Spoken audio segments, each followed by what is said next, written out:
parar um pouco e meditar nas coisas de Deus. Mas o Senhor, na sua sabedoria, já nos deu um dia por semana para que pudéssemos fazer isso.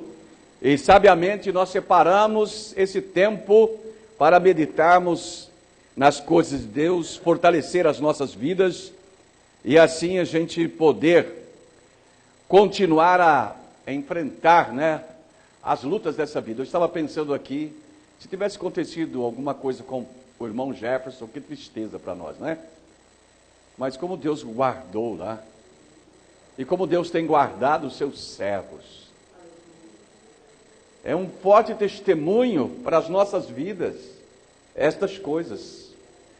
Essas coisas não são coincidências, não é coincidência que a menina andou, depois de ter, assim, uma deficiência tão forte, é porque Deus está ali trabalhando. Deus está testando a fé, o Senhor está testemunhando do seu poder nas nossas vidas.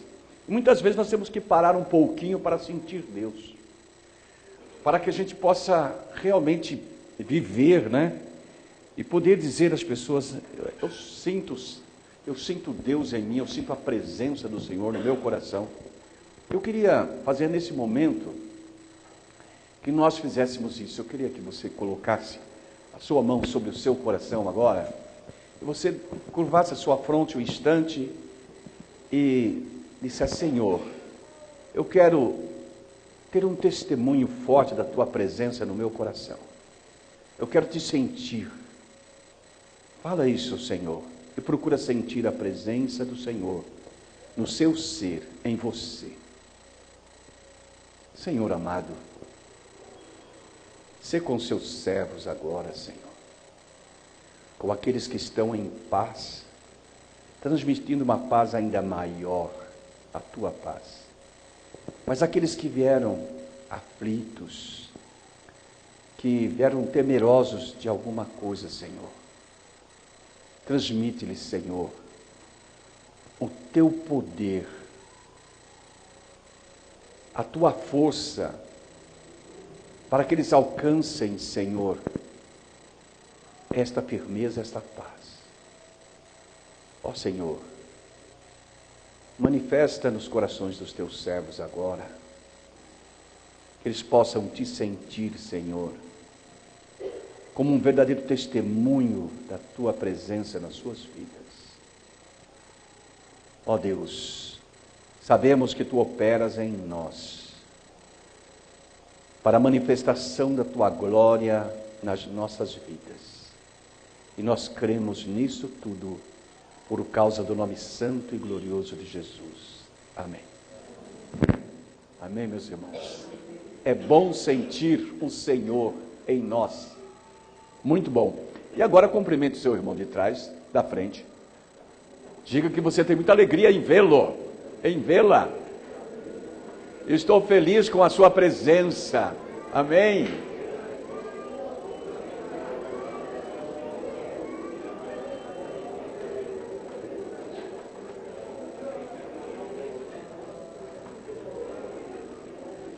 Amém, meus irmãos. Isso é maravilhoso, Aperte a mão do seu irmão. Aí tem um casal chegando aí, aperte a mão deles, dê boas-vindas para eles. Dê as boas-vindas. Amém, irmãos? É bom esta comunhão, esse sentimento cristão, sentir a presença do Senhor em nós, porque esse é o nosso tempo de glória. É o tempo que nós estamos na casa do Senhor, compartilhando das coisas do Senhor. Teve alguém aqui que não sentiu o Senhor no seu coração? Se tiver, levante a mão, eu quero orar por você. Se você falar: pastor, eu não senti, eu realmente não senti nada, eu quero orar por você. Eu creio que todos realmente não apenas sentiram, mas estão sentindo, porque eu estou sentindo. Amém? A presença do Senhor. Vamos para a palavra de Deus, meus irmãos. Vamos nos colocar em pé e vamos ler o texto para a nossa mensagem de hoje. Estará aí no telão. É João 5, 30, 37. Nós vamos firmar a pessoa de Cristo em nós. Porque Cristo é tudo para nós. Sem Cristo nós não somos nada. Ele é tudo. Como diz aquele cântico, Cristo é tudo para mim. Vamos ler responsiva e alternadamente a palavra do Senhor. Vou convidar o irmão Onias para ler com os irmãos os versículos pares, porque o texto é longo. Então nós vamos ler responsiva e alternadamente. João 5, 30, 47. Leiamos. Eu não posso de mim mesmo fazer coisa alguma. Como ouço, assim julgo, e o meu juízo é justo. Porque não procuro a minha vontade, mas a vontade daquele que me enviou. Se eu testifico de mim mesmo, o meu testemunho não é verdadeiro. Outro é quem dá testemunho de mim, e sei que o testemunho que ele dá de mim é verdadeiro. Vós mandaste a João, e ele deu testemunho da verdade. Eu, porém, não recebo testemunho de homem, mas digo isto para que sejais salvos. Ele era a candeia que ardia e alumiava, e vós quiseste alegrar-vos por um pouco de tempo com a sua luz. Mas o testemunho que eu tenho é maior do que o de João, porque as obras que o Pai me deu para realizar, as mesmas obras que faço, dão testemunho de mim que o Pai me enviou. E o Pai que me enviou, ele mesmo testificou de mim. Vós nunca ouvistes a sua voz, nem vistes o seu parecer. E a sua palavra não permanece em vós, porque não credes naquele que ele enviou. Examinais as Escrituras, porque vós cuidais ter nelas a vida eterna, e são elas que de mim testificam. Mas não quereis vir a mim para terdes vida. Eu não recebo glória dos homens. Mas bem vos conheço que não tendes em vós o amor de Deus. Eu vim em nome de meu Pai, e não me aceitais. Se outro vier em seu próprio nome, a esse aceitareis. Como podeis crer, vós que recebeis glória uns dos outros e não buscais a glória que vem do único Deus? Não cuideis que eu hei de acusar para com o Pai a um que vos acusa, Moisés, em que vós esperais. Pois se cresceis em Moisés, creríeis em mim, porque de mim ele escreveu. Mas se não credes nos seus escritos, como crereis nas minhas palavras? Que o Senhor abençoe esta palavra em nossos corações, queiram assentar-se. Meus amados, queridos irmãos, em Cristo Jesus, nosso Senhor, nós contemplamos nas mensagens anteriores, baseadas neste mesmo Evangelho de João, principalmente nos versículos 19 até o verso 29 do capítulo 5, que o Senhor Jesus, dialogando com os judeus sobre a sua real e inequívoca filiação e identidade com o Pai. Ali que o Senhor estava dialogando com eles sobre esta questão tão importante, que era a filiação dele e esta identidade que ele tinha com o Pai. Não podemos esquecer, meus irmãos, que os judeus estavam diante do Cristo vivo, do Cristo homem, como nós frisamos nas pregações anteriores, quando Jesus diz, eu sou o Filho do homem, o Filho do homem.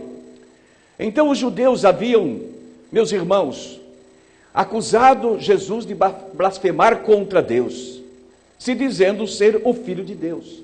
E então o Senhor lhes demonstra que entre ele e o Pai havia uma tão íntima unidade relacional, de maneira tal que o Filho nada podia fazer sem o Pai. Vocês lembram, quando nós mencionamos isso? Que o Filho nada podia fazer sem o Pai, e isto ficou claro nesta afirmação dele mesmo. Ele disse, o Filho nada pode fazer de si mesmo. Verso 19 do capítulo 5.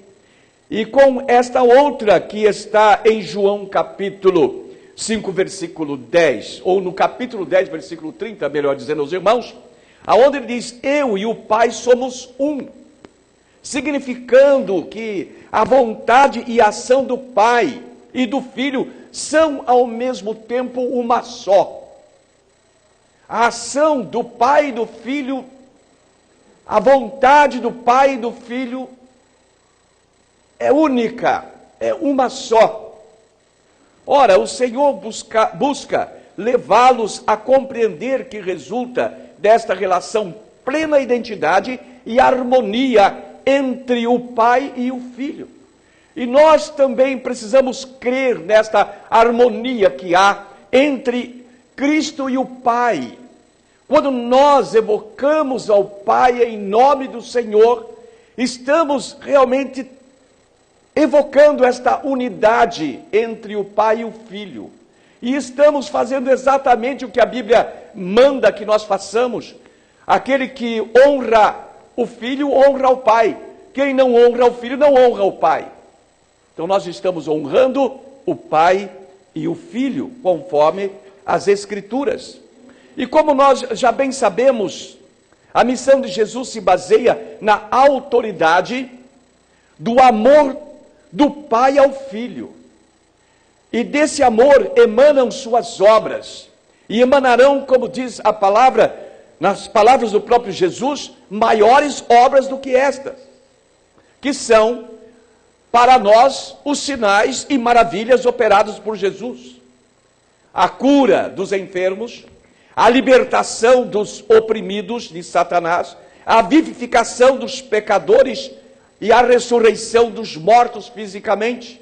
Obras estas que só Deus e Cristo podem fazer através da manifestação do Espírito Santo.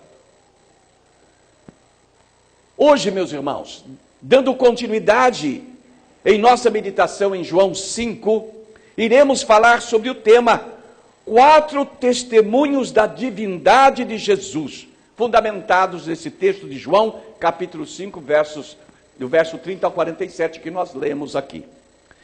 O primeiro testemunho é a sua relação única com o Pai. Ele diz lá: eu não posso de mim mesmo fazer coisa alguma, como ouço, assim julgo. E o meu juízo é justo, porque não procuro a minha vontade, mas a vontade daquele que me enviou. Se eu der testemunho de mim mesmo, o meu testemunho não é verdadeiro. Meus irmãos, estas palavras de Jesus nos mostram as reivindicações dele, que as reivindicações dele baseavam-se na sua relação única com o Pai. Única porque só ele tem esta relação com Deus. Nós temos uma relação com o Pai através de Jesus. Mas Jesus tem uma relação com o Pai direta e única na qualidade, na natureza, que provavelmente nós alcançaremos quando estivermos na glória. Mas aqui, nesta vida como pecadores, nós não alcançaremos esta qualidade de relacionamento com o Senhor. Então esta relação de Cristo com o Pai é uma relação única. E nisto Jesus não exerce a sua autoridade independentemente. Seus juízos refletem o seu conhecimento perfeito dos pensamentos de Deus Pai. Vimos no verso 30 a 31. Esta maneira de relacionar-se com Deus, com o Deus Pai, só foi concedida ao Filho. Por isso ela é única. E em todo o universo, só Jesus relaciona-se assim com o Pai. Relacionou-se quando estava neste mundo e continua a relacionar-se com o Pai desta maneira. Então esse é um testemunho fundamental da divindade de Jesus. O seu relacionamento é um único relacionamento. Deus não concedeu a ninguém ter este relacionamento que ele tem como filho. E o segundo testemunho, meus irmãos, é a sua íntima relação com o Pai. Então a relação dele não é apenas única, mas ela é uma relação íntima. Isto é, está plenamente vinculado os atos de Jesus, ações, diríamos, os pensamentos e tudo mais, está vinculado com a mente, estão vinculados com a mente do Pai. É como se um estivesse no outro, uma íntima relação com o Pai, essa relação muito estreita, diríamos assim. Nós não poderíamos dizer nem que seria semelhante ao traçar de uma linha, porque seria muito mais tênue, né? Esta relação de tão profunda que ela é entre o Pai e o Filho. Aqui no verso 32 diz: outro é que dá testemunho de mim, e sei que o testemunho que ele dá de mim é verdadeiro. E o Senhor Jesus está falando aqui do Pai, do testemunho de Deus, dando o testemunho de João. Que muitas vezes nós, quando lemos o capítulo 5 e ele fala estas palavras, nós logo pensamos em João.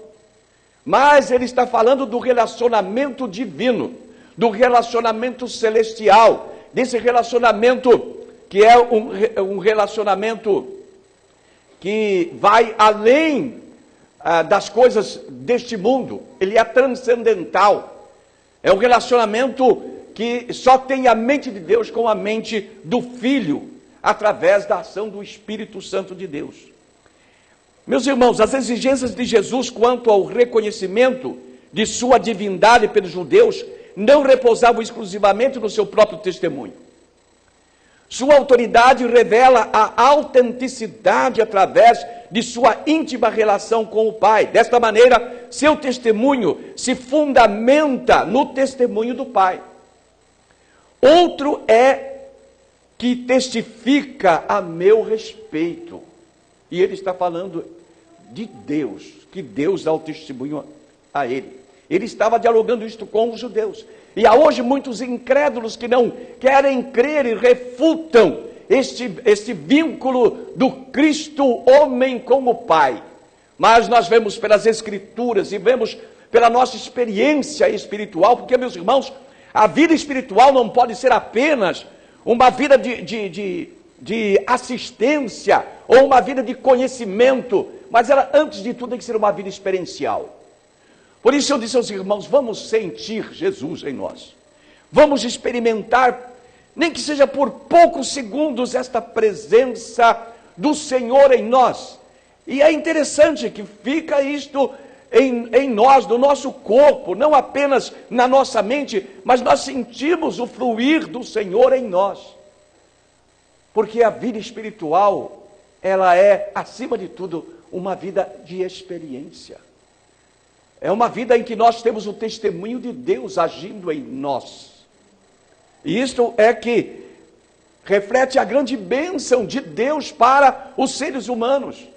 Para aqueles que, movidos pelo Espírito, um dia entregaram seus corações a Jesus. Porque, assim como Cristo tem esta única e íntima relação com Deus, o Senhor nos está conduzindo a isto também. Embora vamos ter que ter uma jornada muito grande até chegar no seio do Pai, mas nós um dia teremos também com o Pai esta qualidade de relacionamento. Amém, meus irmãos? E o que nós precisamos, na verdade, é crescer em espiritualidade e compreender a nossa vida espiritual, que ela vai muito além de vir e ser presente num culto ou de orar simplesmente ao Senhor, mas ela vai um pouco além. Ela pede de nós que nós possamos passar a sentir Deus em nós, que possamos sentir Deus através da presença de Cristo, da ação do Espírito nas nossas vidas. É um grande testemunho que Deus dá da pessoa de nosso Senhor Jesus Cristo para as nossas vidas, o que os judeus não conseguiam sentir. Os apóstolos sentiram isto. Por isso Pedro disse para Jesus: Senhor, para quem iremos nós? Só tu tens a palavra da vida. Porque eles sentiram isto que nós hoje sentimos. Mas aqueles homens incrédulos que interpelavam Jesus, eles não tinham a sensibilidade espiritual para receber esta graça a partir do Senhor. Embora a graça estivesse ali manifesta em Jesus Cristo, eles não permitiam que essa graça os alcançasse. Quando nós fizemos essa pequena experiência de procurar sentir o Senhor por alguns instantes, nós abrimos-nos a esta graça. Cada um de vocês abriram-se a esta graça, para que o Senhor pudesse, então, tocar na sua alma, no seu coração, e você sentir a presença dEle. Meus amados irmãos, isto é algo muito glorioso para nós, e isto para nós testifica da divindade de Jesus e da sua obra redentora e de tudo aquilo que Ele é para nós. E nós vamos ver que o Senhor sempre age através da vontade do Pai, através da vontade do Deus Todo-Poderoso, agindo através dele. E assim ele diz que dá então Deus o maior testemunho. Ele disse lá no verso 36, mas o testemunho que eu tenho é maior do que o de João, porque as obras que o Pai me deu para realizar, as mesmas obras que faço, dão testemunho que o Pai me enviou. E o Pai que me enviou, Ele mesmo tem dado testemunho de mim. Vós nunca ouvistes a sua voz, nem vistes a sua forma, e a sua palavra não permanece em vós, porque não credes naquele que me enviou. Jesus tinha certeza que eles simplesmente eram religiosos formais. E o que acontece muito hoje, meus irmãos, aqui há uma formalidade religiosa. Não há, na verdade, muitos que vivem e convivem com Deus. Vivem numa vida religiosa formal. Os judeus, eles eram religiosos formais. Eles oravam, os fariseus oravam nas esquinas para as pessoas verem, para as pessoas admirarem de que eles sabiam orar. Mas aquela oração não tinha nenhuma comunhão com Deus e nem chegava até o trono do Senhor. Esse é um grande problema. Quando as pessoas não entendem verdadeiramente a natureza espiritual da mensagem do Senhor, da vida do próprio Cristo, daquilo que Ele é em relação ao Pai, e a obra que Ele está fazendo, não é? Que Ele fez e está fazendo nas nossas vidas. Porque um dia a gente abriu o coração. Amém? Você abriu o coração ao Senhor e Ele pôde entrar e Ele está fazendo isso. Agora não podemos deixar que nós caiamos da formalidade, mas devemos sentir e viver a vida espiritual, ter experiências espirituais nas nossas vidas. Meus irmãos, o Senhor Jesus disse aos judeus estas coisas que nós lemos, porque as obras que Ele fazia eram conhecidas deles, e também o próprio Deus audivelmente lhe deu testemunho, isto por 2 vezes pelo menos. A primeira por ocasião do seu batismo. Em Mateus 3,17, o João evangelista registra estas palavras. Diz assim: e eis que uma voz dos céus dizia: este é meu filho amado, em quem me comprazo. Esta voz foi audível, todo mundo ouviu.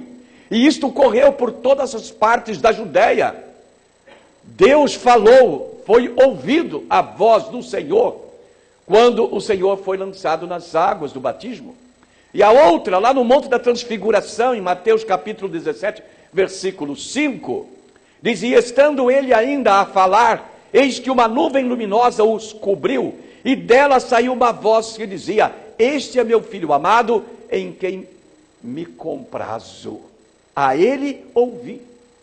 Lá estava Pedro, João e Tiago, e eles testemunharam desta voz dos céus, dando testemunho do Senhor. Então a voz de Deus.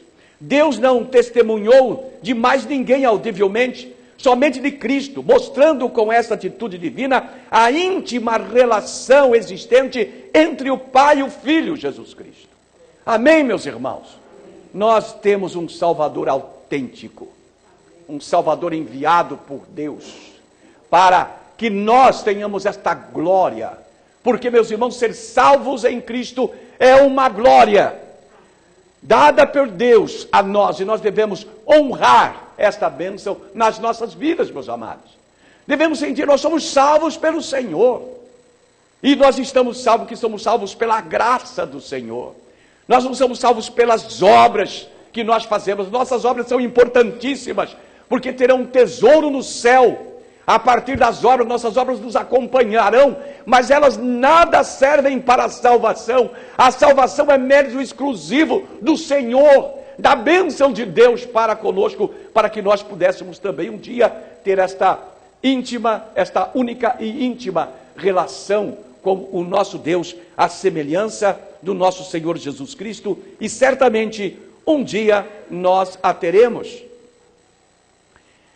Em terceiro lugar, o terceiro testemunho é o testemunho terreno de João Batista. João Batista testemunhou de Jesus aos ouvidos de todos os judeus. E eles amaram a palavra de João, e eles foram ao encontro de João. E a Bíblia diz até que eles se alegraram por causa do testemunho de João Batista. E João Batista testemunhou de quem? De Jesus. O texto diz: vós mandastes mensageiros a João, e ele deu testemunho da verdade. Eu, porém, não recebo testemunho de homem, mas digo isto para que sejais salvos. Ele era a lâmpada que ardia e alumiava, e vós quisestes alegrar-vos por um pouco de tempo com a sua luz. Sabe, meus irmãos, quando alguém vem ao culto e recebe a palavra, e a palavra lhe toca o coração, e ele sente aquilo, e ele fica movido por algum tempo, mas muitas vezes a dureza do coração dele não permite que ele entregue o coração a Jesus, e ele vai para casa. E chega em casa, ele para e fica lembrando daqueles momentos maravilhosos que a palavra tocou no seu coração, e às vezes, por outras vezes, enfim, até que chegue um dia que essa pessoa entregue o coração, mas às vezes não entrega.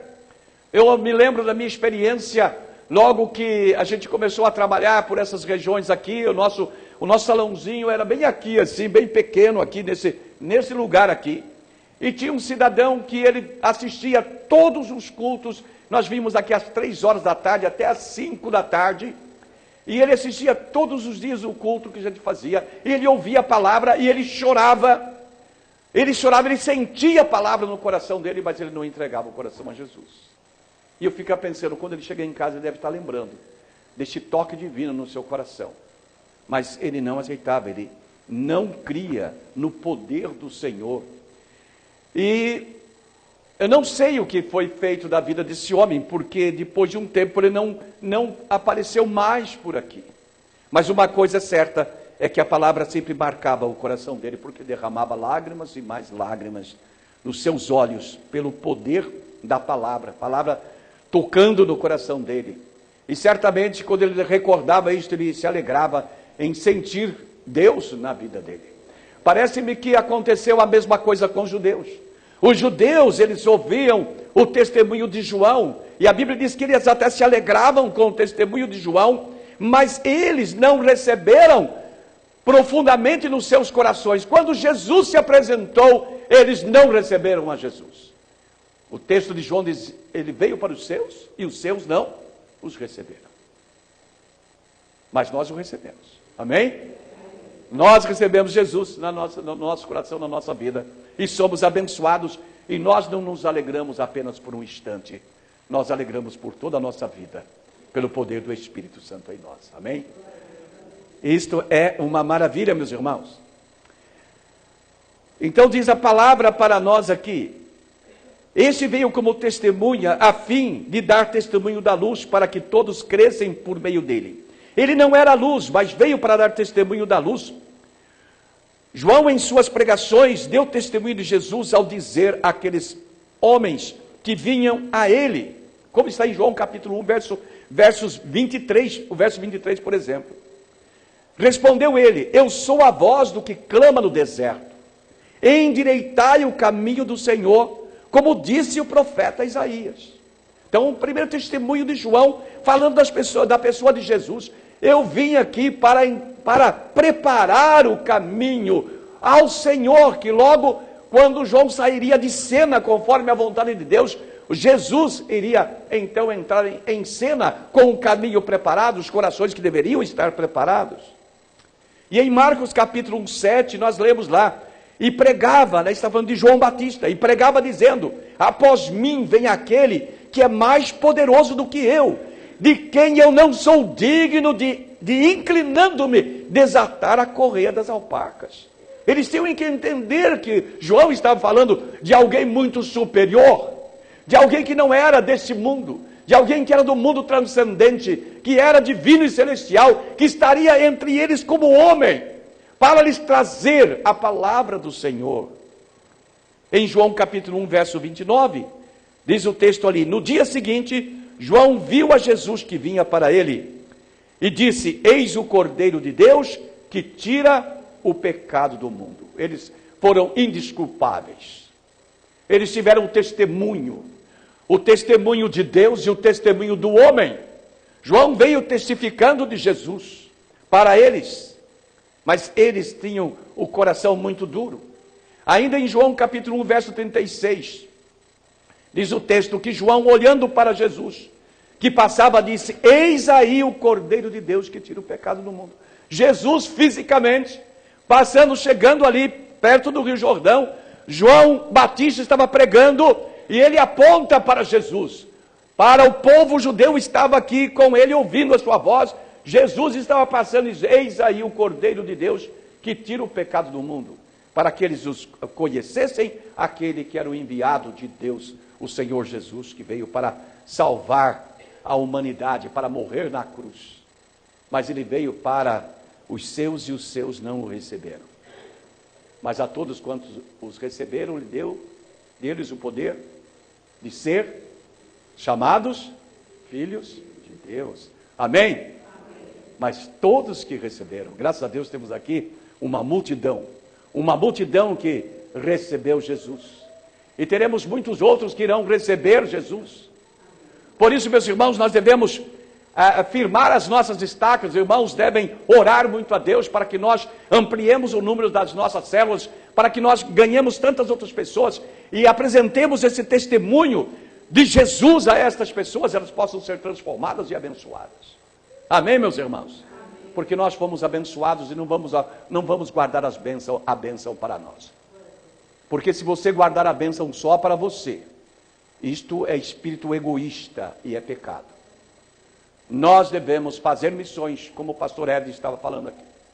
Quando nós levantamos recursos, quando nós oramos, quando nós agimos e nós abrimos as nossas portas e nós colocamos os nossos dons para ganhar almas, nós estamos sendo liberais no sentido de fazer a vontade de Deus, e o que Deus quer é exatamente isso. Nós seremos grandemente abençoados. O quarto e último testemunho é este: a palavra de Deus. O quarto e último testemunho sobre Jesus é a própria palavra de Deus. E aleluia, porque temos a palavra em nossas mãos. Amém? Amém. Todos nós podemos firmar e reafirmar, podemos fortalecer cada vez mais as nossas vidas, porque nós temos a palavra nas nossas mãos. Notem o que Jesus disse para eles. O Senhor olha para eles e diz: examinais as Escrituras, porque credes ter nelas a vida eterna, e são elas que me testificam. Os judeus não estavam errados, meus irmãos, em ler a Bíblia. O Pentateuco, os profetas, os Salmos, que eram os livros que eles possuíam. Porque é a base do Antigo Testamento. A lei e os profetas, os Salmos. Eles não estavam errados em ler e estudar aquilo. Mas o problema maior é que eles não tinham discernimento para ver que o Antigo Testamento, aquilo que eles estudavam, estava apontando para o Messias que haveria de vir para remir o mundo. Eles estavam obcecados por liberdade política. Eles estavam obcecados para dominar o mundo, mas o mundo politicamente, não espiritualmente. Mas o pensamento de Deus, o pensamento de Cristo, era libertar o mundo com liberdade total, a liberdade espiritual. Por isso Jesus disse: se o Filho vos libertar, verdadeiramente sereis livres. Mas os judeus não tinham a sensibilidade espiritual para estudando a lei, receber esta mensagem da parte de Deus. Eles liam a lei e tinham com eles que, se eles guardassem o mandamento do Senhor, não precisaria mais nada. Eles estariam salvos. Mas nós bem sabemos que isto é impossível. Ninguém, nenhum pecador nesse mundo, pode guardar os mandamentos de Deus. Porque quando não erra por palavra, erra por pensamento. Quando não erra por palavra nem pensamento, erra por atos. Ou se não erra por atos, erra por palavra ou erra por pensamento. Não há ninguém, a Bíblia diz que não há um justo, não há um sequer. Isto era impossível, não tinha como. Mas eles achavam que eles podiam fazer isso, e por isso a religião deles era uma religião formal. Eles não tinham a sensibilidade para ver nas entrelinhas que o Pentateuco, que os livros de Moisés, que os salmos e os profetas indicavam a pessoa de nosso Senhor Jesus Cristo. E o Senhor chamou a atenção dos judeus para um detalhe, para esse detalhe, que é um detalhe tão antigo, que eles deveriam ter consciência. E isto eram as escrituras que eles tinham na mão para ler. E que eles davam testemunho, que estas escrituras davam testemunho do próprio Jesus. Deus, nas escrituras do Antigo Testamento, dá contínuo testemunho a respeito de Jesus. E nós iremos citar algumas profecias sobre o Messias, porque, meus irmãos, são centenas, é um número muito grande, e nós não sabemos como que eles não poderiam entender aquilo que nós entendemos com tanta facilidade. Olhem bem, lá em Gênesis já começa a profecia sobre o Messias. Gênesis capítulo 3, verso 15, o Messias seria um homem descendente de mulher. Jesus nasceu de Maria. Em Gênesis 49, 10, o Messias descenderia da linhagem de Judá. Jesus vem da linhagem de Judá. Em Deuteronômio 18, 15 e 18 e 19, o Messias seria um profeta como Moisés. E Moisés disse: levantará um profeta como eu. Jesus era o profeta como Moisés. Em 1 Samuel capítulo 7, verso 12a, Deus levantaria um sumo sacerdote. Um sumo sacerdote nós vamos encontrar em Hebreus capítulo 2, verso 17. Dizendo ali de Jesus, da sua função sacerdotal perante Deus, apresentando-nos perante o Senhor. A Bíblia diz que nós temos um advogado para conosco, Jesus Cristo nosso Senhor. Em 2 Samuel 7,14, o Messias é apresentado como o Filho de Deus. Também, em Salmos capítulo 2, verso 7, o Messias seria gerado por Deus. E Jesus foi gerado pelo Espírito Santo de Deus. Em Salmo 22, 16b, os pés e as mãos do Messias seriam traspassados, não seriam quebrados. Não seriam, vocês lembram como é que foi para o ladrão da direita e da esquerda? Foram lá e quebraram os pés, quebraram para que eles morressem. Mas Jesus foi diferente. Jesus, as mãos e os pés foram traspassados, ele morreu antes, não quebraram nem as pernas, nem os braços. Em Salmo 118, 22a, o Messias seria rejeitado. E Jesus foi rejeitado desde quando se apresentou. João diz, veio para o que era seu, e os seus não o receberam. E foi rejeitado até o final, a ponto de ser crucificado. Mas a todos que o receberam, os fez filho de Deus. E nós recebemos esta glória, de sermos filhos de Deus em Jesus Cristo, nosso Senhor. É uma grande bênção para nós, meus irmãos. Também, no livro do profeta Isaías, encontramos o profeta Isaías dando um capítulo todo a respeito do Messias. O capítulo 53, que fala do Messias sofredor, que narra todo o sofrimento de Jesus, naquele período do Getsêmani até a cruz. Um capítulo todo no profeta Isaías. E no livro de Miqueias, capítulo 5, verso 2, diz que o Messias nasceria em Belém da Judéia. E foi lá que Jesus nasceu. E temos outras centenas e centenas de profecias que indicam a Jesus, mas os judeus não podiam, eles não conseguiam ver. Mas graças ao nosso Deus, nós temos as Escrituras nas nossas mãos e nós temos a sensibilidade espiritual, a humildade em poder, então, receber a Jesus como Messias de Deus, como aquele que tem todo o poder no céu e na terra, como aquele que transforma nossas vidas e aquele que nos traz a poderosa salvação, que nos dá salvação e vida eterna. Que nós sejamos gratos ao nosso Deus e que nós entendamos que Jesus realmente precisava confrontar aqueles judeus, que Jesus precisava realmente mostrar os testemunhos de Deus para eles, para que eles pudessem, de uma maneira ou outra, recebê-lo como Senhor e Salvador. Mas é lamentável que quando procuraram a Jesus, procuraram por causa do pão, por causa do peixe, porque ele os alimentara. Quando Jesus lhes prega verdadeiramente a palavra, eles desistem da pessoa de Cristo. Mas Deus nos deu um coração diferenciado, de maneira tal que nós buscamos primeiro o reino de Deus e a sua justiça, e temos a certeza absoluta de que as demais coisas Deus nos acrescenta. Amém, meus irmãos? Mas, meus queridos irmãos, como estávamos dizendo a vocês, apesar de todas as evidências, os judeus estavam cegos perante a glória de Deus em Cristo diante deles, e surdos quanto à sua própria chamada. Eram escravos da letra da lei e não conseguiam apreciar o sentido espiritual das Escrituras. Eles não conseguiam ter fé no Messias. Em João 5,38 nós lemos: e a sua palavra não permanece em vós, porque não credes naquele que ele enviou. Eles não honravam o Filho, e porque não honravam o Filho, Jesus tinha certeza que eles não criam verdadeiramente em Deus. Eles tinham apenas uma religião formal.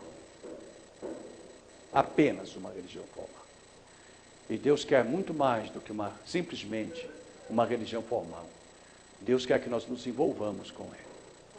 Que nós criamos em Cristo com tal profundidade que tenhamos também uma identidade com o nosso Deus. Vamos encerrar a nossa mensagem, meus irmãos. Os judeus estudavam as Escrituras pensando que a obediência mecânica aos preceitos da lei outorgaria a vida eterna para eles. Eles estavam certos em estudar as Escrituras, como dizemos aos irmãos, para encontrar a vida eterna. Porém, a interpretação que eles davam a elas estavam totalmente equivocadas. De maneira tal que não conseguiam encontrar o Cristo, que é o centro delas. Foi por isso que o Senhor lhes disse, lá em João 5,40, mas não quereis vir a mim para terdes vida. E o mesmo depois de Jesus ter demonstrado a sua messianidade, demonstrando-lhes a sua relação única com o Pai, como sendo unigênito do Pai, como está em João 1,14. E mesmo após o Senhor lhes ter demonstrado com forte argumentos a sua íntima e inseparável relação com o Pai, em plena e constante unidade, e ter-lhes induzido a uma reflexão das leituras, uma nova reflexão da leitura da palavra de Deus, da Bíblia Sagrada, que já tinham feito, afirmando que as Escrituras testificavam dele. Como verdadeiramente testificam de Jesus. Eles, a si mesmo, se recusaram a reconhecer a Jesus como Messias, enviado por Deus, que viria ao mundo. E encerra dizendo-lhes que, se não criam nas Escrituras de Moisés, como iriam crer nas palavras dele? Como está em João capítulo 5, verso 45. Não penseis que eu vos hei de acusar perante o Pai. Há um que vos acusa, Moisés, em quem vós esperais. Porque eles não creram no Senhor. Como nós aplicaríamos essa mensagem, meus irmãos? A cada coração, a cada um de nós. Eu diria a você, importa que você creia em Cristo como o unigênito Filho de Deus, que dos céus trouxe a salvação eterna. Como aquele que é o único que se relaciona com o Pai intimamente e que tem a sua divindade e o testemunho de João e também das Escrituras. Que você creia desta maneira. E creia fortemente no seu coração. Agora, se você está como os judeus, incapaz de crer no Senhor, eu gostaria de rogar a Deus para que Deus tocasse no seu coração verdadeiramente e transformasse a sua vida. Que nessa noite fosse um momento marcante, quando Deus transforma o seu coração, a sua insensibilidade espiritual, numa sensibilidade espiritual profunda, recebendo e sentindo Jesus como Senhor e Salvador. Eu vou pedir que o auditório coloque-se em pé, e eu quero dizer a você que está conosco nesta noite, você que veio aqui e está presente, vamos colocar em pé, fique em pé, apenas se você estiver doente, não fique em pé, mas se você estiver bem, coloque-se em pé. Eu quero que os crentes agora tenham um espírito de oração profundo. E eu quero fazer um apelo a você. Eu vou descer aqui embaixo. A você que está aqui, que tem uma dificuldade em crer em Cristo, em entregar o seu coração a Jesus, mas hoje, por esses testemunhos, testemunho divino do próprio Deus, o testemunho de João Batista, e o testemunho da palavra sobre Jesus como seu Salvador e Senhor, eu gostaria que você entregasse a sua vida plenamente. Talvez a sua vida esteja entregue pela metade ou parte dela, mas Jesus não quer apenas uma parte, Ele quer o total da nossa vida. Eu gostaria que você viesse aqui, eu quero apertar a sua mão, pode sair do seu lugar e vir aqui. Eu estou aqui para apertar a sua mão nesta hora, para glorificar a Deus pela sua vida. Se houver qualquer pessoa, seja um homem, uma mulher, um moço, uma moça, um senhor, uma senhora, ou talvez até você que já está na igreja há algum tempo, mas que não tem entregue a tua vida completamente ao Senhor, mas hoje você compreende que Jesus é o Messias e que o Senhor Deus está tocando no seu coração agora, eu vou pedir a você, deixa o seu lugar, vem aqui, eu quero apertar a sua mão, quero orar por você. Você, meu irmão que está do lado, pode ajudar a pessoa a vir aqui. Você pode dar, tem alguém do seu lado que você não conhece, que está conosco, que Deus abençoe a senhora, que Deus abençoe. Fique aqui, nós vamos orar por você. Tem mais alguém além dessa senhora? Tem alguém que está nessa dúvida, nesse problema? Pode vir aqui.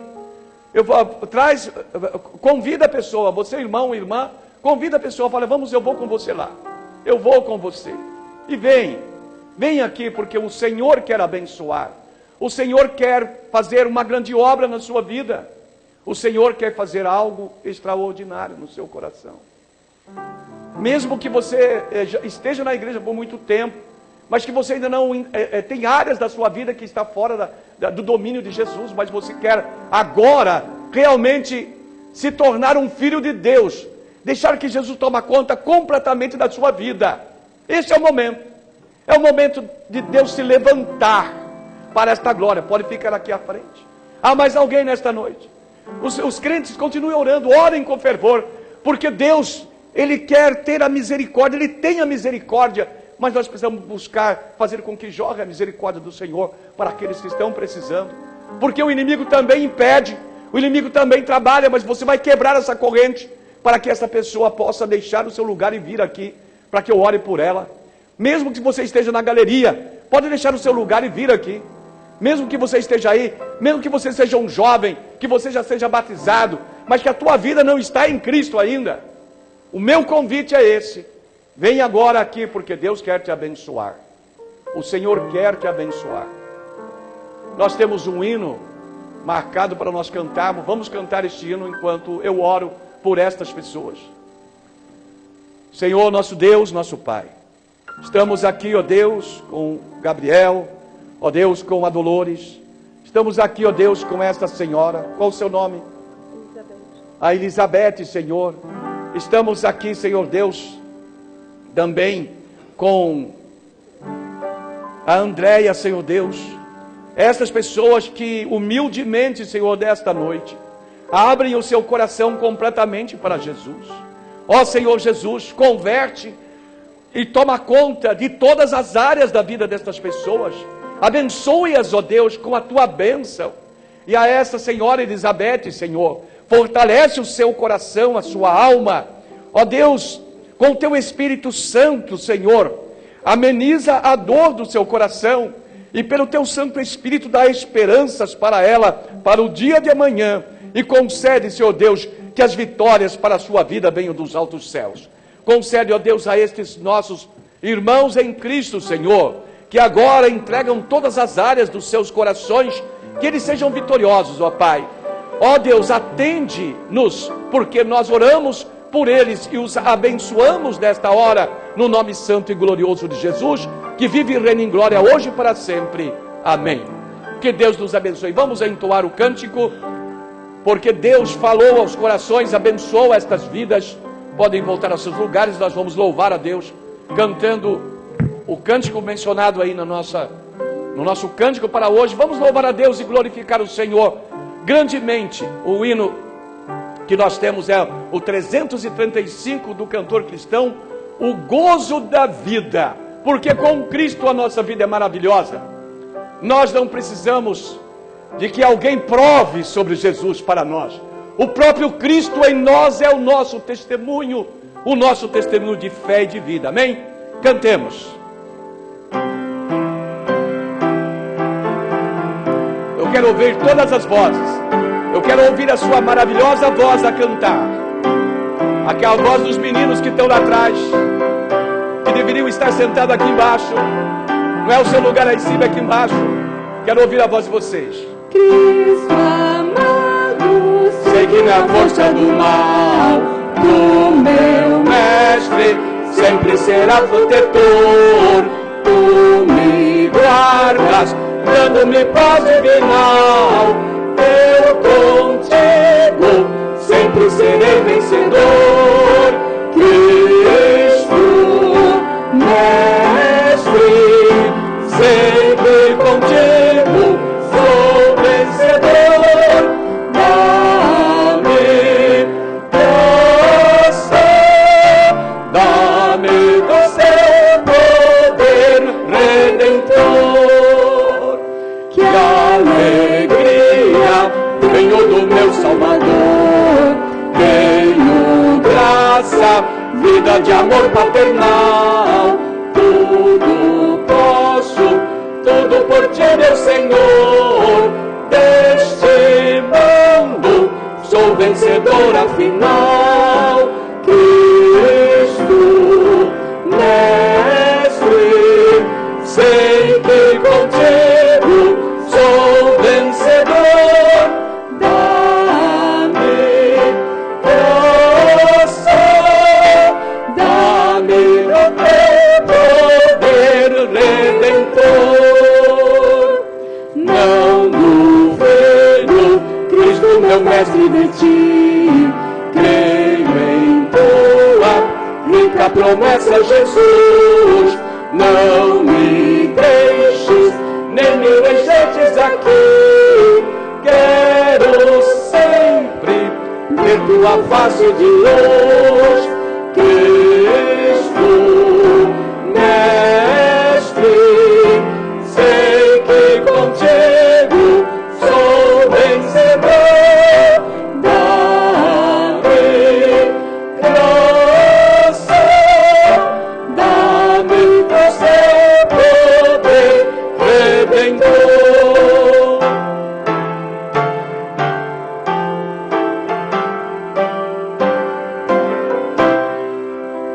oh que bênção, ter a certeza do bem, ter na vida paz e perdão do Senhor.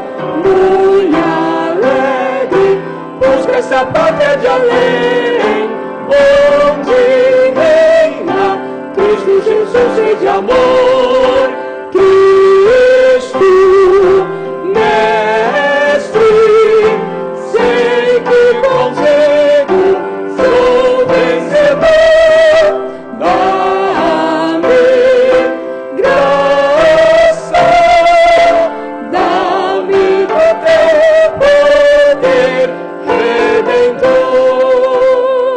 Ó Deus, concede, Senhor Deus, a todos os teus servos este poder redentor que tu tens, ó Deus, e dispensa para todos nós. Nós somos gratos, Senhor, por Ti, pela Tua vinda, pela Tua morte na cruz e pelo Teu reino em nossos corações. Ó Deus, nós oramos em nome de Jesus. Amém. Podem assentar-se, nós vamos ter a celebração da ceia do Senhor. Convido os irmãos diáconos e diaconisas presentes para a participação